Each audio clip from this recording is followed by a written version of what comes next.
Friend, जैसे आपको पता होगा कि IBPS, RRB, PO and clerk इसका नोटिफिकेशन आ चुका है और 21 जुलाई को इसकी लास्ट डेट भी निकल चुकी है। तो आई होप आप सबने फॉर्म फिल कर दिया होगा। तो ये बहुत अच्छी अपॉर्चुनिटी है आपके पास में अभी।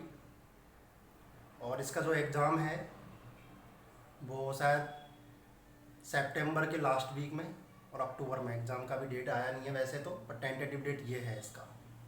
तो प्रीलिम्स एंड मेंस 2 फेज़ में इसका एग्ज़ाम होता है।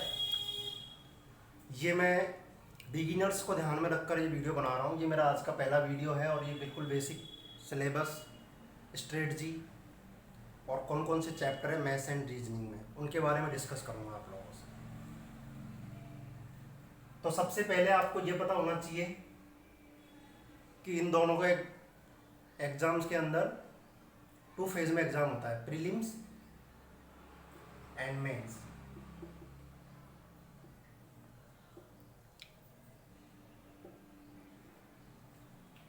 तो आज मैं आपसे सिर्फ प्रीलिम्स के बारे में डिस्कस करूंगा,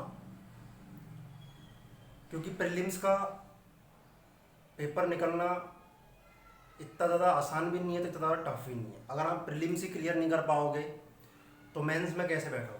इसलिए मैं आज आपसे सिर्फ प्रीलिम्स के बारे में डिस्कस करूंगा और इसके जो मैथ्स और रीजनिंग के चैप्टर हैं, कौन कौन से चैप्टर हैं, किस चैप्टर से कितने क्वेश्चन पुट आउट होते हैं, उनके बारे में डिस्कस करूंगा। RRB PO, ना कि IBPS PO। RRB PO और क्लर्क, IBPS PO और क्लर्क दोनों में डिफरेंस होता है। इसलिए मैं आज सिर्फ RRB PO की, रीजनल रूरल बैंक की बात करूंगा आपसे, ना कि IBPS PO और क्लर्क की।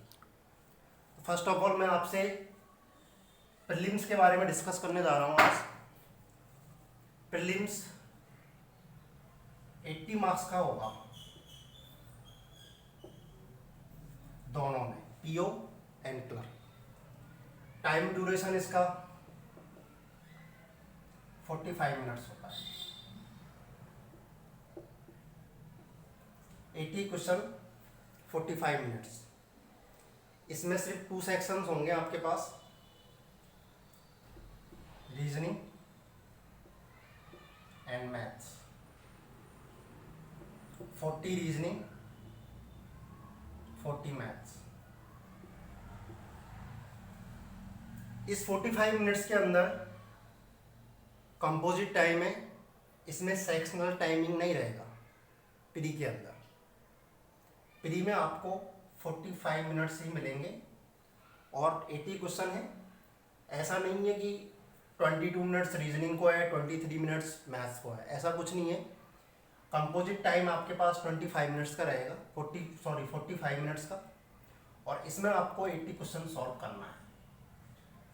अब इसमें आपको मैं ये बताऊंगा कि रीजनिंग के अंदर कौन कौन से चैप्टर आएंगे आपके। चैप्टरों में आपको ये भी बताऊंगा मैं कि किस चैप्टर से कितने क्वेश्चन पुटअप होते हैं। जिन्होंने पहले एग्ज़ाम दिया है, एग्ज़ाम को लेकर सीरियस है, उनको पता चल जाएगा कि मैं क्या बोलना चाह रहा हूँ। और जो बिगिनर्स हैं वो इनको अच्छे से समझ पाएंगे कि कौन कौन से चैप्टर है, कौन कौन से चैप्टर से प्रीलिम्स के अंदर कितने क्वेश्चन पुटअप हो रहे हैं। और ये बिल्कुल 100% है, इससे बाहर आपका पेपर आएगा नहीं प्रीलिम्स का। मैं अभी रीजनिंग की 40 क्वेश्चनों की बात करूँगा आपसे। तो फर्स्ट चैप्टर है फ्रेंड्स का इनइक्वलिटी। सेकंड चैप्टर है, पहले मैं एक बार आपको सिलेबस बता रहा हूँ कौन कौन से चैप्टर है, फिर उनके मैं आपको क्वेश्चंस बताऊंगा एग्जाम्स में कितने क्वेश्चंस पुटअप होते हैं इन चैप्टरों से। और डेफिनेटली 100% इतने ही क्वेश्चन आएंगे। 2-3 क्वेश्चन का आगे पीछे हो सकता है, बाकी यही देखने को मिलेगा आपको। तो फर्स्ट चैप्टर हमारा हो गया इनइक्वलिटी। सेकंड चैप्टर हो गया हमारा सिलोजिज्म। थर्ड चैप्टर हो गया हमारा ब्लड रिलेशन। 4 हो गया डायरेक्शन। मैं प्री की बात कर रहा हूँ, ध्यान रखना। 5 हो गया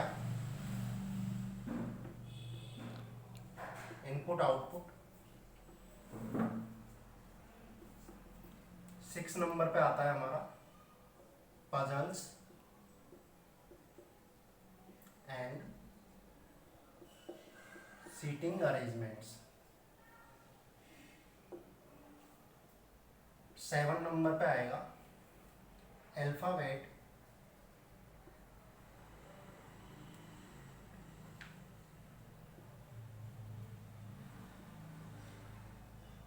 सीरीज। और 8 नंबर पे आएगा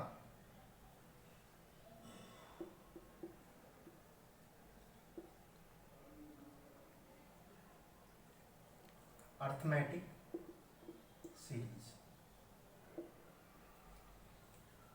तो फ्रेंड्स रीजनिंग में ओनली 8 चैप्टर है आपके पास। इन्हीं चैप्टरों में से आपके 40 क्वेश्चंस आएंगे। अब मैं ये बताऊंगा आपको कि ये 40 क्वेश्चंस 8 चैप्टरों में से कितना कितना क्वेश्चन बनता है प्रीलिम्स के अंदर। तो सबसे पहले मैं इनइक्वालिटी की बात करता हूँ आपसे। ये आज आपको सिर्फ बेसिक है, फिर मेरे अगले वीडियोस आपको एक एक चैप्टर से डिस्कस करूँगा, काफ़ी सारे क्वेश्चन सॉल्व करवाऊँगा। पिछले आए हुए एग्जाम्स में के अंदर जो क्वेश्चन आए हैं आरआरबी पीओ के क्लर्क के अंदर, उनको सबको डिस्कस करूँगा, एक एक क्वेश्चन को डिस्कस करूँगा आपसे। तो फर्स्ट ऑफ ऑल इनइक्वालिटी, इसके अंदर फ्रेंड्स 4 से 5 क्वेश्चन बनते हैं। 4 से 5 इनइक्वालिटी के अंदर syllogism 5, blood relations and directions, इन दोनों को मिलाकर 5 क्वेश्चन बनते हैं।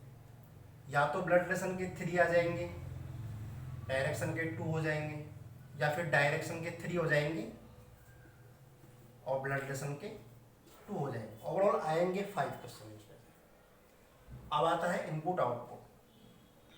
इनपुट आउटपुट फ्रेंड्स 5 नंबर का आता है।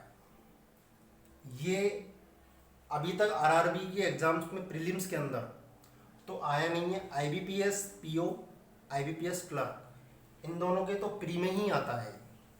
आरआरबी में अभी तक आया नहीं है, लेकिन मैं लेके चल रहा हूँ, आ सकता है। आएगा तो 5 नंबर का होगा। सबसे मेन इंपॉर्टेंट है पजल्स एंड सीटिंग अरेंजमेंट्स। इसका फ्रेंड्स 15 से 20 का रेशो चलता है। सबसे most important puzzles and seating arrangements. उसके बाद अल्फ़ाबेट सीरीज है आपकी, ये 5 की है, और अर्थमेटिक ये 5 की है। हो सकता है इन दोनों में से एक ही आए, दोनों में से एक ही आए। आएंगे तो 5 आएंगे, दोनों में से एक आएगा। अल्फ़ाबेट भी आ सकता है, अर्थमेटिक भी आ सकता है। ये अर्थमेटिक सीरीज को आप नंबर सीरीज मत समझ लेना। नंबर सीरीज मैथ्स का चैप्टर है, पीओ एंड क्लर्क का, ये अलग है। ये इसको मैं बताऊंगा आपको तो समझ में आ जाएगा कि मैं क्या कहना चाह रहा हूँ। वो अलग है नंबर सीरीज, ये अर्थमेटिक सीरीज अलग है। बहुत बेसिक सा है, बिल्कुल फ्री के नंबर है, ये मान के चलो, कोई प्रॉब्लम नहीं है इसके अंदर। तो ये आपका यही रहने वाला है प्री के अंदर।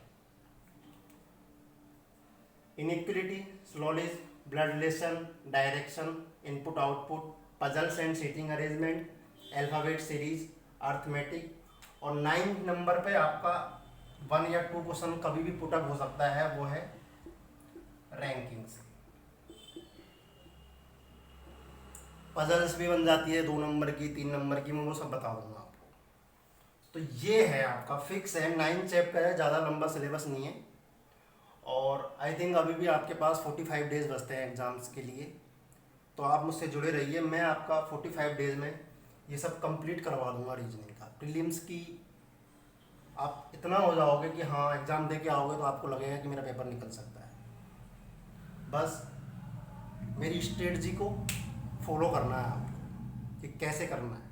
कई बार बैंकिंग के एग्ज़ाम में अच्छे अच्छे प्रैक्टिशनर जिसकी बहुत अच्छी तैयारी रहती है ना, वो भी प्रीलिम्स में रह जाता है, क्योंकि सबसे बड़ा खेल है 45 मिनट्स।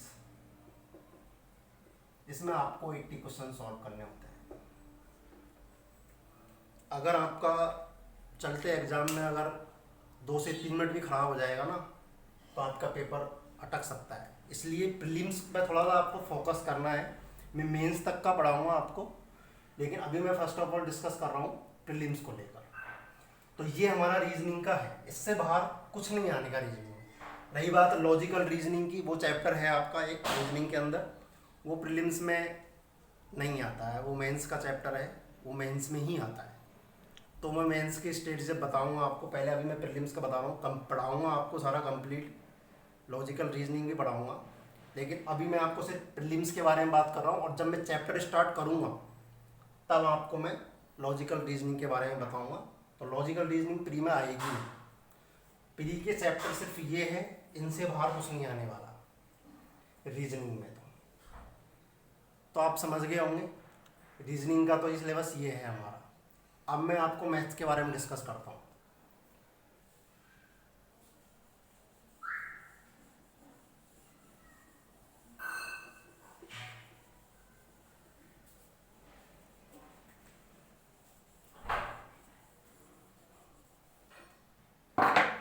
अब हम करेंगे मैथ्स की बात।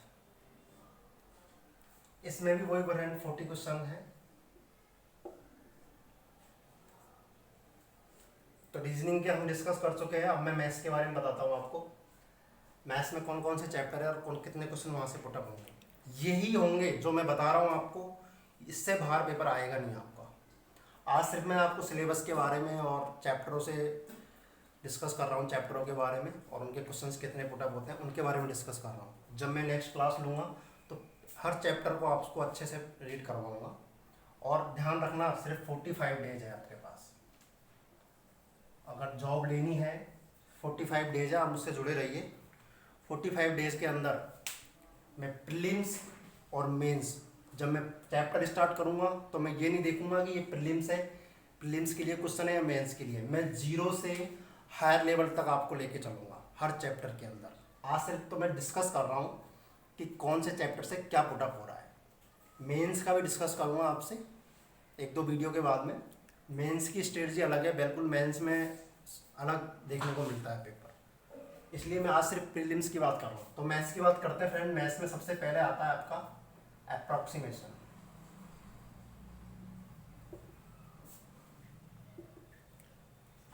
सेकंड नंबर पे आएगा आपका नंबर सीरीज। बताया ना मैंने आपको, अर्थमेटिक सीरीज में और नंबर सीरीज में डिफरेंस है। तो अर्थमेटिक सीरीज तो है रीजनिंग का, और जो नंबर सीरीज है वो है आपका मैथ्स का। इसमें 2 तरह की नंबर सीरीज होती है, एक तो मिसिंग होती है, वो मैं डिस्कस करूँगा आपसे, लेसन पढ़ाऊँगा आपको, और एक होती है रॉन्ग नंबर सीरीज। वो फाइंड आउट करना पड़ता है आपको रॉन्ग नंबर सीरीज और मिसिंग में दोनों। थर्ड नंबर पे है क्वाड्रेटिक इक्वेशन।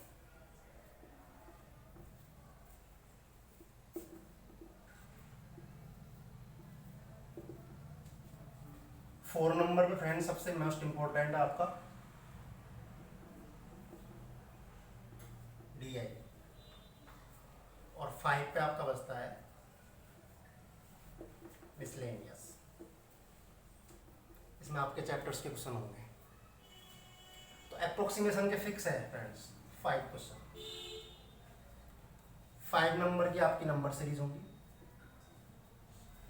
5 नंबर के आपके क्वाड्रेटिक इक्वेशंस होंगे। 15 हो गए। अब बचता है आपके पास 25 नंबर का मैटर। इसमें फ्रेंड डिस्कस ये है 10 से 15 नंबर की आपकी DI होगी। या तो आपके पास DI के 2 सेट्स होंगे या फिर आपके पास 3 सेट्स होंगे। कोई सेट्स में 5 क्वेश्चन होते हैं, कोई में 6 भी हो सकते हैं।